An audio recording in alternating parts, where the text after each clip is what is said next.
ओम नमः शिवाय। प्यारे भक्तगणों, आज आप सभी श्रवण करेंगे भोलेनाथ और पार्वती माता की बड़ी ही दुर्लभ कथा। इस कथा के श्रवण से सभी मनोकामना शीघ्र ही पूर्ण हो जाती है। कथा को अधूरा ना छोड़े। आइए श्रवण करते हैं पावन कथा। एक बार भगवान शिव भगवती पार्वती के साथ कैलाश के शिखर पर विहार कर रहे थे। उस समय पार्वती का सौंदर्य खिल रहा था। उस सौंदर्य को देखकर भगवान शिव मन ही मन सोचने लगे कि नारी का जन्म अत्यंत शोभनीय है। फिर उन्होंने प्रेम से विभोर होकर पार्वती का मुखमंडल स्पर्श करते हुए कहा, प्रिय, तुम्हारी कृपा से मेरी सारी मनोकामनाएं पूर्ण हो चुकी है। कुछ भी शेष नहीं रहा। फिर भी मेरी एक इच्छा है, तुम उसे पूर्ण कर दो। तब पार्वती ने कहा, शंभो, आपकी कौन सी इच्छा है, बताइए, मैं अवश्य उसे पूर्ण करूंगी। अब शिव ने अपनी इच्छा बताते हुए कहा, देवी, मेरी इच्छा है कि तुम मृत्यु लोक में पुरुष का रूप में अवतरित हो और मैं स्त्री रूप में अवतरित होऊंगा। इस समय जिस प्रकार मैं तुम्हारा पति हूँ तथा तुम मेरी प्राण प्रिय पत्नी हो, उसी प्रकार का दाम्पत्य प्रेम उस समय भी हो। यही मेरी इच्छा है, तुम इसे पूर्ण करो। भगवान शिव की बात सुनकर भगवती पार्वती मुस्कुरा उठी। उन्होंने शिव को आश्वासन देते हुए कहा, प्रभु, आपकी इच्छा को पूर्ण करने के लिए मैं अवश्य मृत्यु लोक में पुरुष रूप में अवतरित होऊंगी। आपकी प्रसन्नता के लिए मैं पृथ्वी पर वासुदेव के घर में पुरुष रूप में श्री कृष्ण होकर जन्म लूंगी। लेकिन महादेव, आपको भी मेरी प्रसन्नता का ध्यान रखना होगा। भगवान शिव उत्साह पूर्वक बोले, देवी, मैं तुम्हारी प्रसन्नता के लिए क्या करूं? आपको भी स्त्री रूप में अवतरित होना पड़ेगा। पार्वती ने भी अपनी इच्छा बताई। भगवान शिव अत्यंत प्रसन्न होकर बोले, शिवे, तुम्हारी पुरुष रूप से श्री कृष्ण के रूप में अवतरित होने पर मैं भी स्वयं तुम्हारी प्राण सदृश वृषभानु की पुत्री राधा के रूप में प्रकट होकर तुम्हारे साथ विहार करूंगा। और इसके साथ साथ मेरी 8 मूर्तियां भी रुक्मणी, सत्यभामा, जाम्बंती 8 पटरानियों के रूप में मृत्यु लोक में अवतरित होंगे। यह सुनकर भगवती पार्वती ने शिव से कहा, प्रभु, तब आपकी मूर्तियों के साथ मैं ऐसा यथोचित विहार करूंगी जैसा ना तो किसी ने किया है और ना ही कहीं सुना गया है। विजया और जया नामक मेरी दोनों सखियां उस समय श्रीदाम एवं वासुदाम नाम से पुरुष रूप से प्रतिष्ठित होगी। पूर्व काल में विष्णु जी के साथ मेरी प्रतिज्ञा हुई है, जिसके अनुसार वे उस समय जब मैं श्री कृष्ण होंगी, वो मेरे बड़े भाई होंगे। वे महान बलशाली तथा आयुध धारण करने वाले बलराम के नाम से प्रसिद्ध होंगे। इस प्रकार मैं पृथ्वी पर अवतरित होंगी और देवताओं के कार्य संपन्न करूंगी तथा अंत में महान कीर्ति स्थापित करके पृथ्वी से वापस चली जाऊंगी। पूर्व काल में भगवती और विष्णु जी ने युद्ध में जिन राक्षसों का संहार किया था, वे द्वापर के अंत में बहुत से राजाओं के रूप में उत्पन्न हो गए। उनके भार को न सह सकने के कारण पृथ्वी गौरूप धारण कर समस्त देवताओं के साथ ब्रह्मा जी के पास गई। पृथ्वी को साथ लेकर ब्रह्मा जी कैलाश पर पहुंचे। वहां उन्होंने भगवती से राक्षसों का संहार करने का निवेदन किया। तब भगवती ने कहा, ब्राह्मण, मैं स्त्री स्वरूप में उन राजाओं का वध नहीं कर सकती, क्योंकि उन्होंने भक्ति पूर्वक मेरे स्त्री स्वरूप का ही आश्रय ग्रहण किया है। लेकिन हाँ, मेरी जो भद्रकाली मूर्ति है, वह वासुदेव के घर में पुरुष रूप में जन्म लेगी। वासुदेव की पत्नी देवकी के गर्भ से श्याम अवतार लेंगे। वे कंस आदि दुष्ट राजाओं का संहार करेंगे। भगवान विष्णु भी अपने अंश से उत्पन्न होकर महाबली अर्जुन के रूप में प्रसिद्ध होंगे। धर्मराज युधिष्ठिर होंगे। पवन देव भीमसेन तथा अश्वनी कुमारों के अंश से नकुल और सहदेव उत्पन्न होंगे।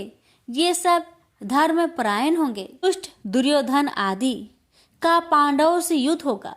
मैं युद्ध में माया फैलाकर रणभूमि में उपस्थित होकर परस्पर मारने की इच्छा वाले उन दुष्ट राजाओं का संहार कर दूंगी। मेरी भक्ति में लीन रहने वाले पुण्यात्मा तथा धर्मनिष्ठ पांडुपुत्र पांचों भाई बच जाएंगे। इस प्रकार मैं सभी पापी राजाओं का संहार कर डालूंगी। पृथ्वी को भार मुक्त कर पुनः यहाँ चली आऊंगी। हे जगतपते, मैं लोक कल्याण के लिए इस प्रकार का कार्य करूंगी। आप विष्णु जी के पास जाकर उनसे प्रार्थना कीजिए कि वे मानव देह धारण कर पांडु पत्नी के गर्भ से शीघ्र पृथ्वी पर अवतरित हो।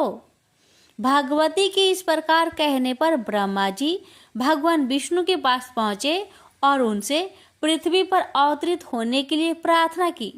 तब भगवान विष्णु ने उन्हें आश्वासन दिया कि मैं इंद्र देव के द्वारा कुंती के गर्भ से मानव रूप धारण कर अवतरित होऊंगा। इस प्रकार ब्रह्मा जी से प्रार्थना करने पर साक्षात भगवती देवताओं का कार्य सिद्ध करने के लिए अपने अंश से वासुदेव पुत्र श्री कृष्ण रूप में अवतरित हुई और भगवान विष्णु ने भी महान बल पराक्रम श्री बलराम तथा पांडु के दूसरे पुत्र अर्जुन इन दो रूपों में जन्म लिया। भगवान शिव भी पीछे नहीं रहे। उन्होंने श्री वृषभानु गोप के घर में अपनी लीला से स्त्री रूप से जन्म लिया और राधा नाम से विख्यात हुए। उन्होंने प्रतिदिन कृष्ण के पास जाकर प्रेम पूर्वक उन्हें अपनी गोद में बैठाकर अत्यंत आदर से उन्हें देखा करती। प्रेम से बोलिए उमापति शंकर भगवान की जय। जय श्री कृष्ण। राधे राधे। समय पहले की बात है। किसी गांव के बाहर एक छोटा सा शिव मंदिर था जिसमें एक वृद्ध पुजारी रहते थे। एक दिन एक गरीब माँ अपने नन्हे से बालक को मंदिर के द्वार पर छोड़कर चली गई। बहुत खोजने पर भी पुजारी जी को बालक के परिवार का कुछ भी पता न चल पाया। अब गांव का भी कोई व्यक्ति उस बालक का लालन पालन करने को तैयार न हुआ तो पुजारी जी ने भगवान शिव की इच्छा समझकर उसे अपने पास रख लिया और उसका नाम भोला रख दिया। गांव के श्रद्धालु भक्तों से जो कुछ प्राप्त होता उसी से भगवान शिव का, पुजारी जी का और बालक भोला का किस तरह गुजारा चलता। यदि किसी दिन कम भी पड़ता तो पुजारी जी बालक और भगवान को भोग लगाकर स्वयं गंगा जल पीकर रह जाते। धीरे धीरे भोला बड़ा होने लगा और जब वह पुजारी जी के कामों में हाथ बटाने लगा, वृद्ध पुजारी जी के थके हारे हाथों को कुछ आराम मिलने लगा। इसलिए उन्होंने भोला को मंदिर की सफाई, भगवान शिव की पूजा, उनको भोग लगाने और उनकी आरती करने की विधि अच्छी प्रकार समझा दी। अब वे स्वयं भगवान शिव के नाम जप और संकीर्तन में समय व्यतीत करने लगे। एक दिन भगवान शिव के मंगलकारी नाम शिव शिव शिव शिव का जप करते हुए उनके प्राण छूट गए। अब बालक भोला का इस संसार में भगवान शिव के सिवा और कोई सहारा न रहा। उसने पुजारी जी की ये 3 बातें कभी नहीं भूली। भगवान भोलेनाथ शिव शंकर को ताजी गर्म रसोई का ही भोग लगाना, भगवान को भोग लगाए बिना स्वयं कुछ भी नहीं खाना, भगवान शिव पर विश्वास रखकर कभी भी किसी भी वस्तु का संग्रहण ना करना, बासी भोजन का भी नहीं। यदि कोई भक्त पहले से बना भोजन या मिठाई मंदिर में दे जाता तो बालक भोला उसे गरीबों में बांट देता। वह ताजी रसोई बनाकर ही भगवान को भोग लगाता, उसके बाद ही स्वयं प्रसाद ग्रहण करता और यदि बचता तो उसे बांट देता। यदि रसोई बनाने को सामग्री ना होती तो भोले बाबा और भोला भगत दोनों गंगा जल पीकर ही रह जाते। एक बार बरसात का मौसम आया और 3-4 दिन तक मूसलाधार वर्षा होने से मंदिर में एक भी भक्तजन नहीं झांका। भोला अपने भोले बाबा को गंगा जल का ही भोग लगाता और उसे ही पीकर लह जाता। भोले बाबा बालक की भक्ति और सहन शक्ति की परीक्षा लेते रहे, किंतु आखिर में अपने भक्त बालक को भूख से तड़पते देख उनसे रहा न गया। वे सेठ के नौकर का रूप धरकर हाथ में भोजन सामग्री की पोटली लेकर वर्षा में भीगते हुए मंदिर के द्वार पर जा पहुंचे।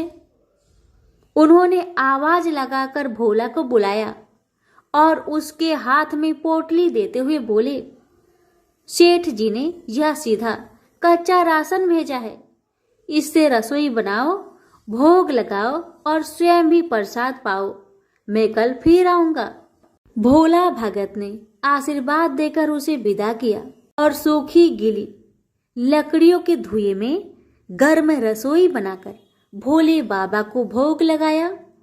पूरे बरसात के मौसम में भोले बाबा नौकर के भेष में भोला भगत को सीधा देने आते रहे और स्वयं भी गर्मा गर्म रसोई का भोग पाते रहे। एक दिन भोला भगत ने सोचा कि सेठ जी को सीधा भेजते हुए 4 महीने हो चले हैं, किंतु वे स्वयं कभी मंदिर में भोले बाबा का प्रसाद ग्रहण करने नहीं आए।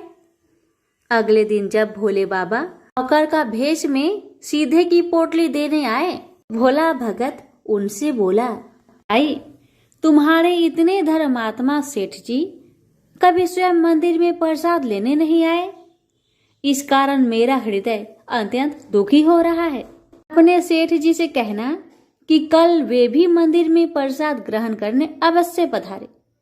सुनकर नौकर बने भोले बाबा चौंक कर घबरा उठे और बोले, पुजारी जी, सेठ जी मेरे द्वारा आपको सीधा भेजते ही हैं।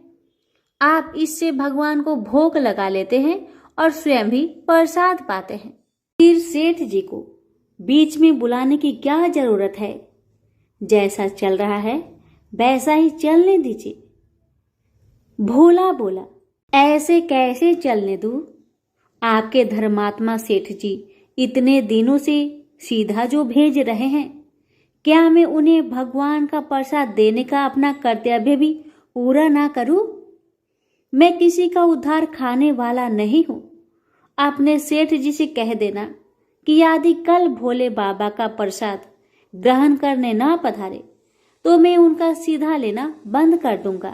नौकर बने भोले बाबा तो अपने भोले भगत की अकड़ देखकर कांप उठे और यह सोचकर मन ही मन हंसे कि वाह, आज तो लेने वाला ही देने वाले पर धौंस दिखा रहा है।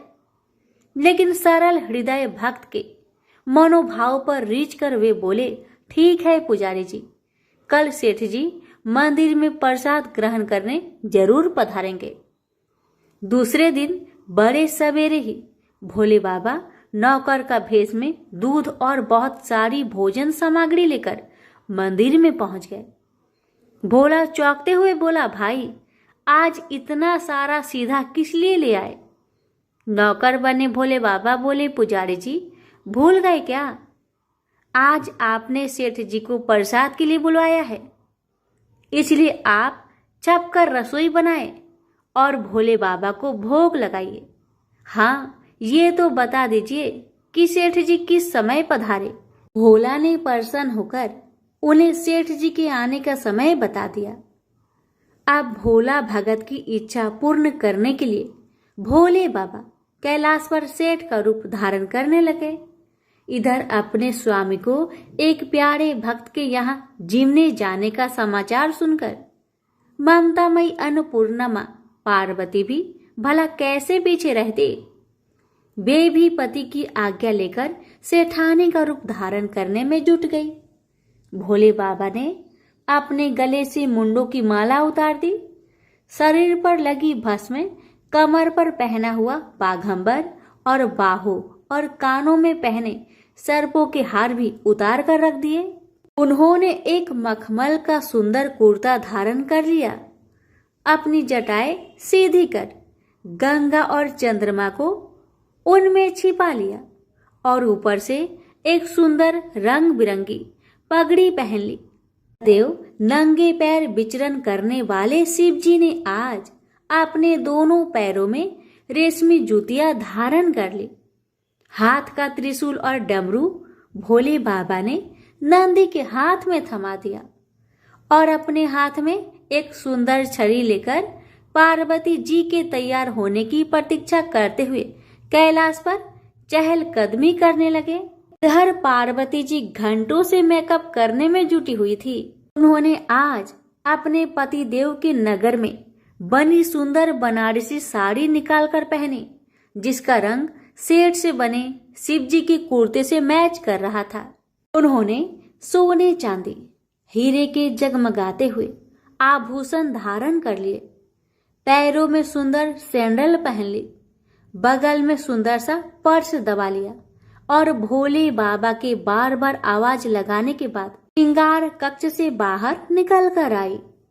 जब पार्वती जी और शिव जी ने एक दूसरे को सेठ सेठानी के भेष में देखा तो वे चकित होकर एक दूसरे को निहारते ही रह गए। दोनों एक दूसरे को देख देखकर निहाल हुए जा रहे थे। इससे पहले उन्होंने कभी एक दूसरे का ऐसा सुंदर रूप देखा ही नहीं था। जब भगवान गौरी शंकर सेठानी सेठ का रूप धरकर कैलाश से अपने भक्त के यहाँ दावत उड़ाने चले तो गणेश, कार्तिकेय, नंदी, ऋषि मुनि, देवता, देवांगनाएं भी उन्हें देखकर ठगे से रह गए। सेठ बने शिव जी अपने हाथ में ली हुई छड़ी को आधा से घुमाते हुए पृथ्वी पर टेकते हुए चल रहे थे और उनके पीछे पीछे बगल में पर्स दबाए अपनी सैंडल से टक टक और पायलों से छन छन की मधुर ध्वनि करती हुई माँ पार्वती सेठानी बनी हुई चल रही थी। इधर भोला भगत आज सुबह से ही सेठ जी के स्वागत में भांति भांति के पकवान बनाने में जुटा हुआ था। आपने भोले बाबा का भोग तो वह चलते फिरते बना लेता था, किंतु आज उसे कई महीने से भगवान को भोग लगाने के लिए सीधा भेजने वाले सेठ जी को भगवत प्रसाद देना था। अतः आज उसने अपनी साड़ी पाक कला झोंक डाली थी। उसने सेठ जी द्वारा भेजे हुए चावल धोकर खीर बनाई, उसे धीमी आंच पर पकाकर गाढ़ा किया और उसमें सेठ जी के द्वारा भेजे हुए पिस्ते, बादाम, केसर, चिलगोजे, किशमिश डाले। मिर्च और अदरक को कूटकर उसे बजरा, बेसन और गेहूं के आटे में भरकर मोटे मोटे मिस्से टिक्कर बनाए। रसोई बनाकर भोला भगत पुनः स्नान करने चला गया ताकि स्वच्छ वस्त्र पहनकर भोले बाबा को भोग लगा सके और सेठ जी को उनका प्रसाद पवा सके। जब भोला भगत स्नान करके लौटा तो देखा सेठ जी प्रसाद ग्रहण करने के लिए स्वयं तो आए ही हैं, संग में अपनी सेठानी जी को भी ले आए हैं। भोला ने झट दोनों से राम राम की, उन्हें आसन देकर बैठाया और बोला, मैं अभी भगवान को भोग लगाकर आता हूँ, फिर आपको प्रसाद परोसूंगा।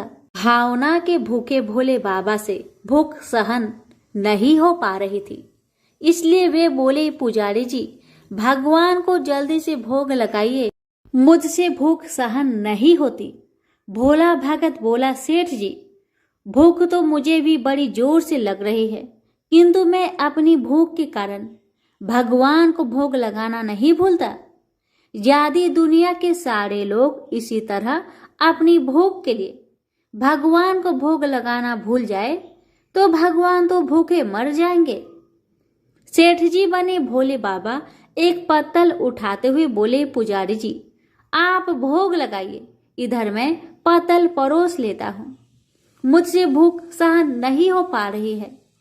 भोला भगत सेठ जी बने भोले बाबा को डांटते हुए बोला, सेठ जी भगवान के काम में ना तो जल्दीबाजी चलती है और न कंजूसी।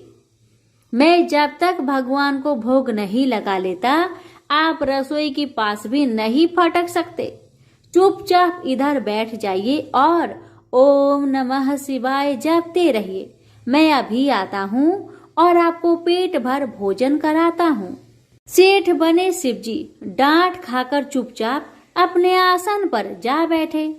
सेठानी पार्वती उनकी यह दशा देख बड़ी मुश्किल से अपनी हंसी रोक पाई, लेकिन जैसे ही भोला भगत पत्तल में सामग्री लेकर भगवान को भोग लगाने मंदिर में गया, शिवजी पार्वती जी को मौन रहने का संकेत करते हुए चुपके चुपके पैर रखते हुए रसोई में पहुंच गए और उन्होंने एक एक व्यंजन उठाकर चखना शुरू कर दिया। भोले बाबा को प्रसाद को चखते ही भौंकचक्के रह गए। खीर में चीनी की जगह नमक भरा हुआ था और सब्जियों में चीनी भरी हुई थी। जैसे ही भोले बाबा ने रोटी का एक ग्रास तोड़कर मुंह में दिया तो सी सी करने लगे, क्योंकि रोटी में मिर्च ही मिर्च भरी थी। वो सी सी करते हुए उल्टे पैर भाग आए और अपने आसन पर जा बैठे। माँ पार्वती अपने स्वामी की यह हालत देखकर खिलखिलाकर हंस पड़ी। इससे पहले कि भोले बाबा पार्वती जी के सामने कुछ सफाई दे पाते, भोला भगत ओम नमः शिवाय मंत्र का जप करते हुए आ पहुंचा। उसने भोग को रसोई में मिलाकर उसे पवित्र बना डाला और फिर सेठानी के सामने पत्तल परोसकर हाथ जोड़कर बोला, सेठ जी अब आप जी भरकर प्रसाद पाइए। भोले बाबा तो अभी अभी भक्त की भक्ति से जोरदार उसके हाथ की बनी हुई रसोई चख चुके थे, अतः उसे जिमने की बात सुनकर उनके पसीने छूटने लगे। कभी वे भोला का तो कभी पार्वती का मुख देखने लगते। भोला को सेठ जी की ढील बर्दाश्त नहीं हुई और बोला, सेठ जी अब क्या हो गया आपको? अभी अभी तो इतनी उतावली मचा रहे थे, अब क्यों नहीं जिमते? आप जिमोगे तभी तो माता जी भी प्रसाद ग्रहण करेगी और फिर मैं भी प्रसाद पाऊंगा। भोला की ललकार सुनकर भोले बाबा ने चुपचाप खीर का कुल्हड़ उठाया और सारी नमकीन खीर गटागट पी गए। कुल्हड़ खाली होने की देर थी कि भोला ने उसे झट से भर दिया। अपने प्रिय भक्त के हाथों से परोसे हुए भोग में भगवान को आज दुगना स्वाद आने लगा। भोला परोसता गया और भोले बाबा पीते गए। जगत माता पार्वती भक्त और भगवान दोनों के प्रेम को देख देखकर मंत्र मुग्ध हो रही थी। जब सारी रसोई समाप्त हो गई तो भगवान ने एक जोर से डकार ली। भोला को होश आया और बोला, वाह सेठ जी वाह, मैं ही बावला था जो इतनी थोड़ी सी रसोई बनाई। मुझे पता होता कि आपको प्रसाद ग्रहण करने का इतना शौक है तो और भी ज्यादा रसोई बनाता।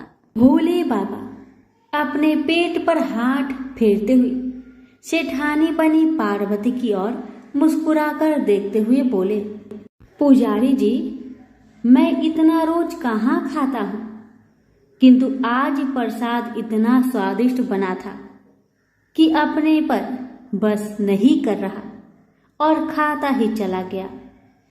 किंतु तभी भोला भक्त रुआसा होकर बोला, सेठ जी वह तो आपने ठीक किया, लेकिन माता जी तो भूखी ही रह गई।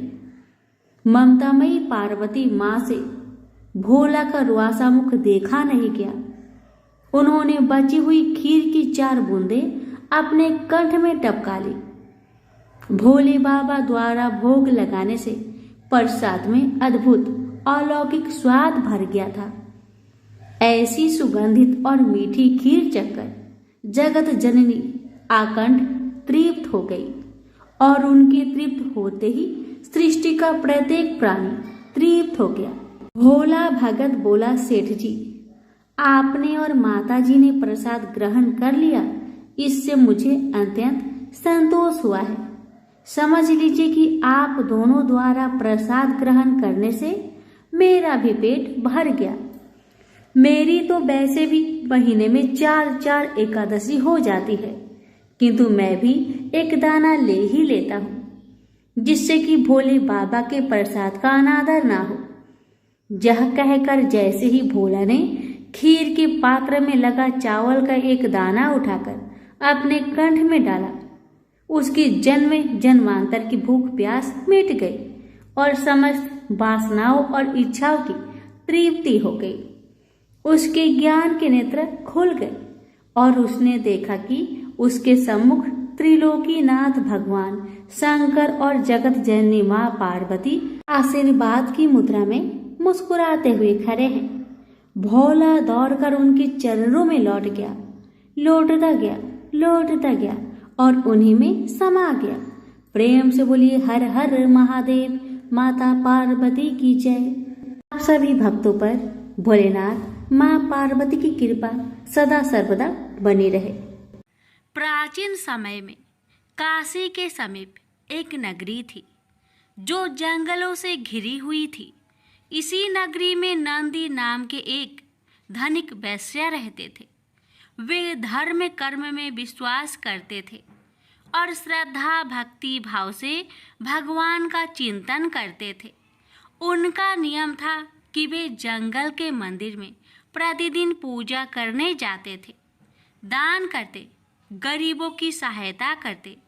एक दिन की बात है, एक दिन शिकारी उस मंदिर के समीप से गुजर रहा था। दोपहर की धूप तन जला रही थी। मंदिर के प्रांगण में छायादार वृक्ष और स्वच्छ सरोवर देखकर वह वहीं ठहर गया। तभी उसकी दृष्टि भगवान की मूर्ति पर पड़ी तो एकटक वह उस दिव्य स्वरूप में खो गया। जाने कहाँ से उसके अंतर मन में प्रेरणा हुई कि वह भगवान की पूजा करे।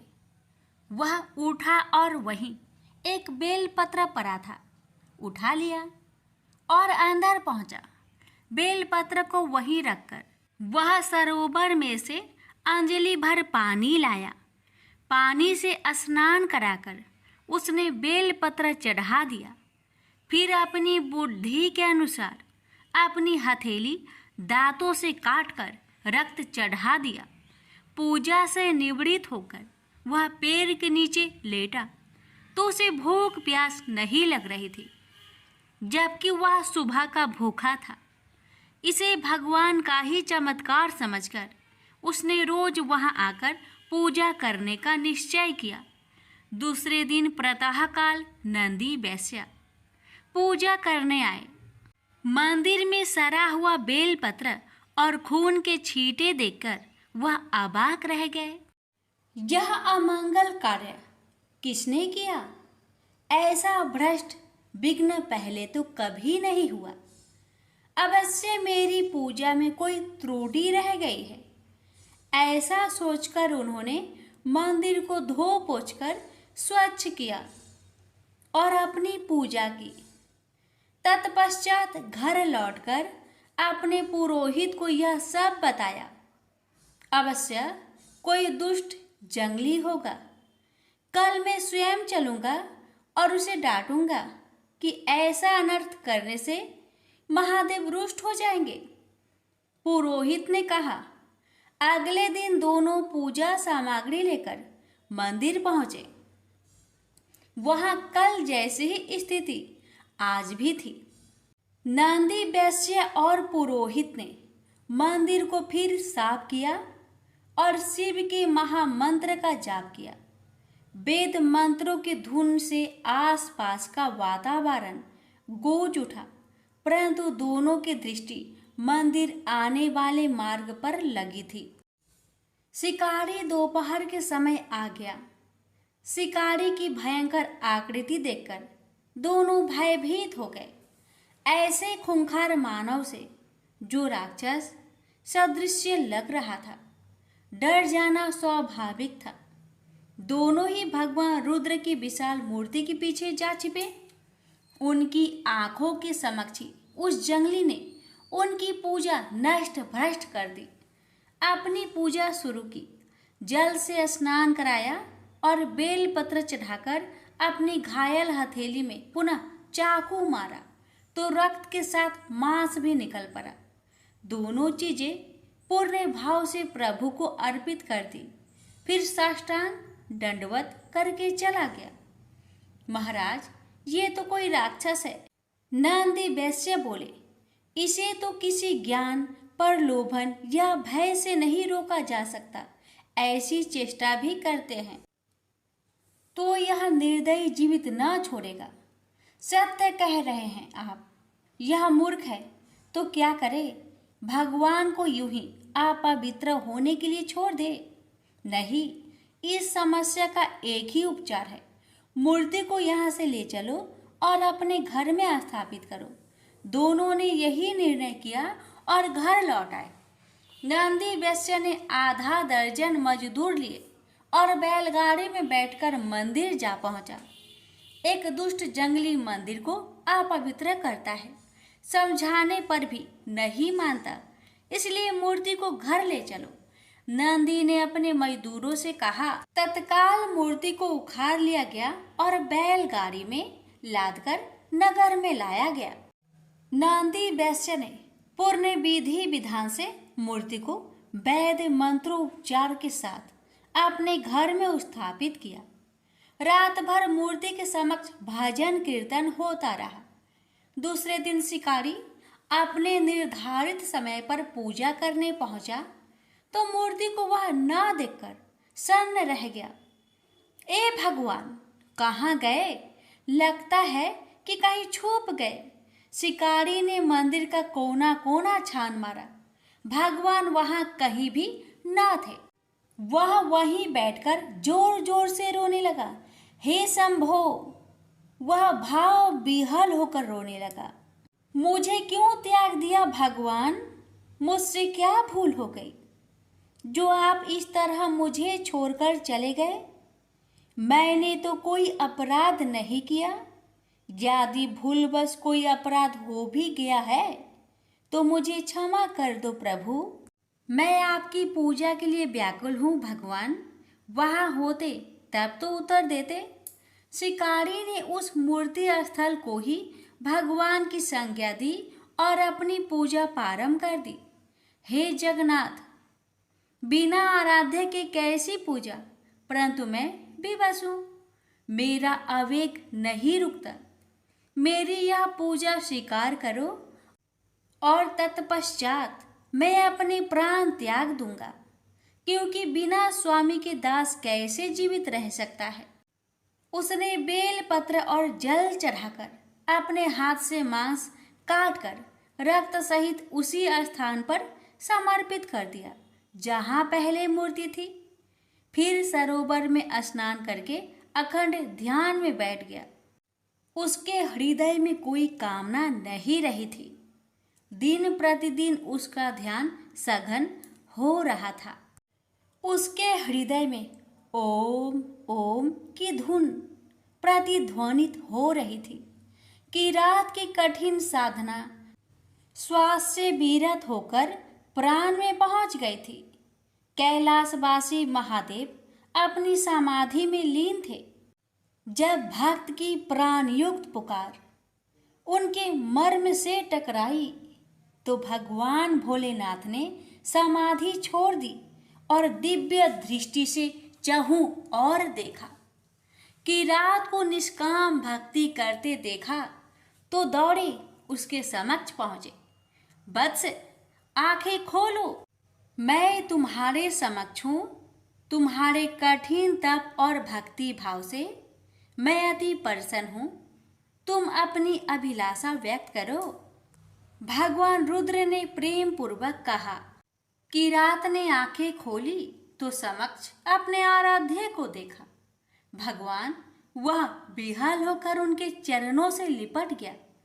अपने दर्शन देकर मुझे कृतार्थ किया। मैं सिर्फ इतनी अभिलाषा रखता हूँ कि मैं सदैव आपके ध्यान, भक्ति और सेवा में निरत रहूं। तथास्तु, आज से तुम मेरे पार्षद हुए। मैं तुम्हें अपनी सेवा में लेता हूँ। किरात प्रसन्नता से नाच उठा। उसकी यह दशा देखकर भोले भंडारी भी डमरू बजाने लगे और सुंदर नृत्य कर उठे। उनका डमरू बजा तो देवी देवताओं ने भी अन्य वाद्य यंत्रों से उस आनंद पूर्वक स्थिति का आनंद बढ़ा दिया। तीनों लोकों में ओम ओम की प्रतिध्वनि हो रही थी। शंख, मृदंग, ढोलक इत्यादि की सुरीली लय से सर्वत्र आनंद उमड़ उठा। शिव भक्तों में तो जैसे आनंद का बाढ़ आ गई। चहु और बम भोले गुंजयमान हो रहा था। नंदी वैश्य भी अपने घर में बैठे थे। जब उन्होंने सुना कि जंगल वाले मंदिर पर स्वयं देवाधिदेव डमरू बजाकर नृत्य कर रहे हैं, तो वह नंगे पांव ही दौड़ते चले गए। मंदिर पर अपार भीड़ एकत्र थी। कितना विहंगम दृश्य था। नंदी वैश्य ने किरात को भगवान शंकर के साथ नृत्य करते देखा तो उन्हें आश्चर्य के साथ किरात के प्रति अपने पूर्व विचारों पर क्षोभ हुआ कि मैं कितना अधम हूं, जो भगवान के प्यारे भक्त को अपशब्द कहता था। मैंने ही उसे उसके आराध्य की पूजा न करने देने का निष्फल प्रयास किया। नंदी वैश्य दौड़कर किरात के चरणों से लिपट गया। हे महात्मन, मेरा अपराध क्षमा करो। मैंने ही भगवान की मूर्ति ले जाने का अपराध किया। मैं अधम हूं, मुझे क्षमा करो। उठो मेरे प्रेरक। किरात ने नंदी को उठाया। तुम्हारी ही कृपा से तो मुझे जैसे अबुद्धि को भगवान के साक्षात दर्शन हुए। मैं तुम्हारा ऋणी हूं। तुम महान हो भक्त, तुम्हारी भक्ति श्रेष्ठ है। अब तुम ही मेरा उद्धार कर सकते हो। मैं तुम्हारी शरण में हूं। किरात ने उन्हें भोलेनाथ के समक्ष प्रस्तुत किया। हे महाकाल, भोलेनाथ ने कहा, यह कौन है? मैं इसे नहीं पहचानता। नाथ, यह आपके परम भक्त है। प्रतिदिन आपकी पूजा करते हैं। मुझे स्मरण नहीं। मुझे तो केवल तुम ही याद हो। तुम ही मेरी प्रेमी हो। मैं तो उनका मित्र हूं, तो निष्काम हृदय से मेरा सुमिरन करते हैं। हे जगत पिता, मैं आपका भक्त हूं और आप मेरे गुरु हैं, मित्र हैं। आपने मुझे स्वीकार किया, इन्हें भी स्वीकार कीजिए। भक्त की इच्छा भगवान पूर्ण ना करे। भक्त किरात ने नंदी को स्वीकार किया तो भगवान जगन्नाथ कैसे अस्वीकार करते? तथास्तु, महादेव ने कहा। नंदी वैश्य प्रसन्नता से प्रभु के चरणों में गिर गए। यही किरात और नंदी वैश्य भगवान के गण नंदी और महाकाल के नाम से प्रसिद्ध हुए। प्रेम से बोलिए हर हर महादेव। माता पार्वती की जय।